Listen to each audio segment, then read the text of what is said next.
Sevens Golden Diamonds, Ermalur, Vadadala.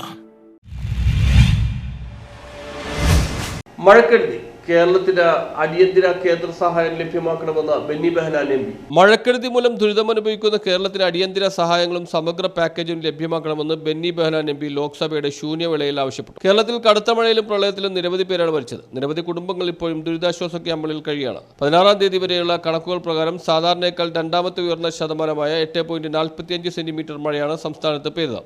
കാലവർഷക്കെടുതിയിൽ ആയിരക്കണക്കിന് കർഷകരുടെ കൃഷിക്കും ഉപജീവനത്തിനും തടസ്സമുണ്ടായതായും നിരവധി ആളുകളുടെ വീടുകൾ മഴക്കെടുതിയിൽ തകർന്നതായും എം പി പറഞ്ഞു. ശക്തമായ മഴയും പ്രളയവും നിരവധി സ്ഥലങ്ങളിൽ വൈദ്യുതി വിതരണം താറുമാറാക്കിയിട്ടുണ്ട്. കേരള സംസ്ഥാന വൈദ്യുതി ബോർഡിന്റെ 1000-ലധികം വൈദ്യുതി തൂണുകളും നിരവധി ട്രാൻസ്ഫോമറുകളും തകരാറിലായിട്ടുണ്ടെന്നും ഇതുമൂലം ലക്ഷക്കണക്കിന് രൂപയുടെ നഷ്ടമുണ്ടായതായും എം പി കൂട്ടിച്ചേർത്തു. സംസ്ഥാന സർക്കാരിന്റെ രക്ഷാപ്രവർത്തനങ്ങളിലും പുനരധിവാസത്തിനും പുനർനിർമ്മാണ പ്രവർത്തനങ്ങൾക്കും കേന്ദ്ര സർക്കാർ അടിയന്തര സഹായം നൽകണമെന്നും കേരളത്തിന് സമഗ്രമായ പ്രത്യേക പാക്കേജ് പരിഹരിക്കണമെന്നും ബെന്നി ബെഹനാൻ ലോക്സഭയിൽ ആവശ്യപ്പെട്ടു. Casualties in the state of Kerala.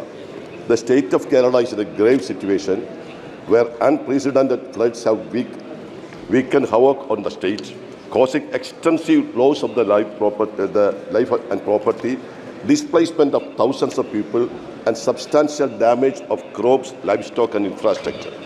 The latest state-wise rainfall distribution data from the Indian Meteorological Department indicated that Kerala experienced the second highest percentage. News Bureau, Kochi.